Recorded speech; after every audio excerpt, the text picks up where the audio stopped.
त्या आपल्या कोणते घड्याळवाले अजित पवारांचा गट आहे, त्यांच्यात कुठे जागा वाटप चाललंय. शेवटपर्यंत आघाडीमध्ये, युतीमध्ये किंवा अन्य त्याच्यामध्ये गठबंधन असो त्याच्यामध्ये अशा प्रकारे एखाद दुसऱ्या जागेवरूनच पेच होतो. आता आमच्याकडे सांगली आणि भिवंडीवरती एनसीपीने उमेदवार टाकला, सांगलीमध्ये शिवसेनेनं टाकलाय, पण एकमेकांशी चर्चा करून टाकलं.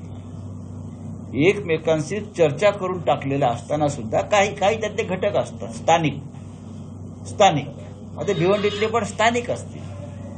त्यांना वाटतं की काँग्रेस लढायला पाहिजे, इथे काँग्रेसच्या लोकांना वाटतंय काँग्रेस लढायला पाहिजे.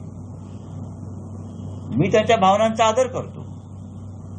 अशा प्रकारे काही ठिकाणी शिवसेनेचे आमचे कार्यकर्ते म्हणतात ही आपली जागा आहे, इथे आपण लढायला पाहिजे. काही ठिकाणी राष्ट्रवादी अमृत नोनी आर्थो प्लस, ये एक प्रूवन फॉर्मूला है. इसमें मौजूद नोनी फल के गुण और आयुर्वेदिक जड़ी बूटियां शरीर को जरूरी पोषक तत्व देने के साथ साथ हड्डियों और जोड़ों के घिसने, उनमें होने वाले सूजन और दर्द को रोकने में मदद करता है. दर्द मुक्त जीवन के लिए अमृत नोनी आर्थो प्लस. काँग्रेसचे लोक सांगतात ही आमची जागा आहे, आपण लढायला पाहिजे. अशा वेळेला वरिष्ठांची जबाबदारी असते त्यांची समजूत काढणं आणि त्यांना प्रवाहात आणून प्रचाराला लागण्याचे आदेश देणं. हे सांगलीमध्येही होईल आणि भिवंडीमध्ये सुद्धा होईल. आणि सहमत आता सकाळीच बोलले की भिवंडी सांगली आणि भिवंडी फ्रेंडली फाईट होईल. कोण आहे आणि सहमत? तुम्ही ओळखता? कोणत्या पदावर आहेत तुम्ही सांगू शकता मला? मलाही प्रभारी असतील ना, असतील की. फ्रेंडली फाईटचा निर्णय घेण्या इतके ते मोठे नाहीत कोणीही, आम्ही सगळेच.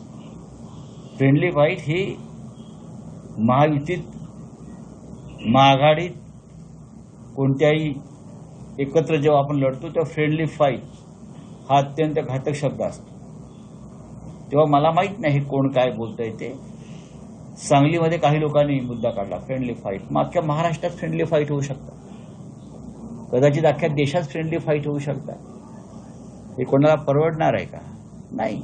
मार्ग काढणं हा त्याच्यावरचा मार्ग आहे. हा वाद कधी मिटण्याची शक्यता आहे? कारण प्रकरण सुद्धा अवघे काही दिवस राहिले आहे. नाही, 30 दिवस आहे, भरपूर दिवस आहे.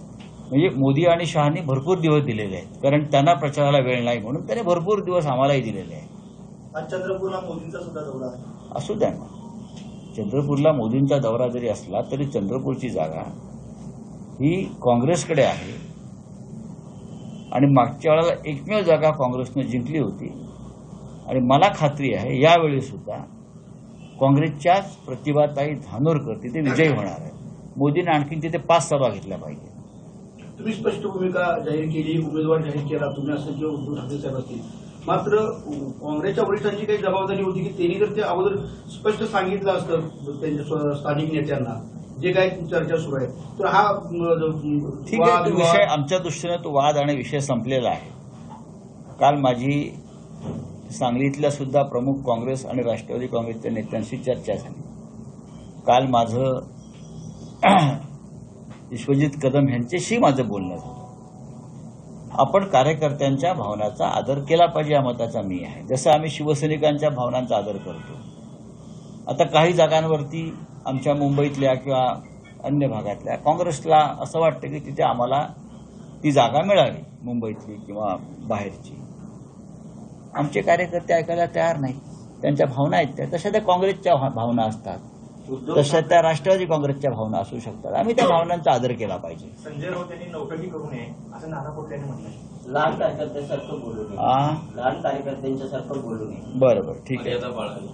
तुम्ही जसं काँग्रेस चांगली गोष्ट आहे, बोलू द्या ना.